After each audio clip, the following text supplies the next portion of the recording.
Hi all. పిల్లలు మనకి ఎక్కడికి వెళ్ళినా చాక్లెట్స్ అని అడుగుతూ ఉంటారు. అవే చాక్లెట్స్ మనం ఇంట్లో తయారు చేసుకోవచ్చు. రండి.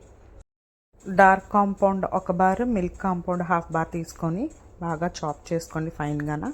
ఇలా నేను చూపిస్తే విన్నగా డబుల్ బాయిల్డ్ మెథడ్లోని మెల్ట్ చేసుకోండి. మెల్ట్ చేసుకున్న తర్వాత మనకి చాక్లెట్ మౌల్డ్స్ అనేవి మార్కెట్లో దొరుకుతాయి.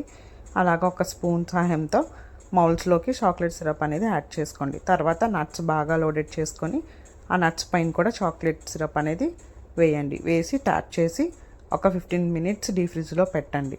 పెట్టిన తర్వాత బయటికి తీయండి. చాక్లెట్స్ అనేవి రెడీ అయిపోతాయి. చాక్లెట్స్ ర్యాపర్ ఉంటాయి, అందులో ర్యాప్ చేసుకోండి. లేదు అంటే 8 బాక్స్లోని మనం స్టోర్ చేసుకోవచ్చు. ఎంతో ఇష్టమైన చాక్లెట్స్ అనేవి రెడీ అయిపోయి పిల్లలకి మనం డైలీ ఒకటి చొప్పున హ్యాపీగా ఇవ్వచ్చు. ఎందుకంటే అవి నట్స్ అండ్ సీడ్స్తో లోడెడ్ అయి ఉంటాయి కాబట్టి. మీ పిల్లలకి డార్క్ కాంపౌండ్ ఇష్టమైతే వాటితో కూడా చేసుకోవచ్చు. చూసారు కదా, ఈ విధంగా హెల్తీగా మీ ఇంట్లోనే చాక్లెట్స్ అనేవి తయారు చేసి మీ పిల్లలకి ఇవ్వండి.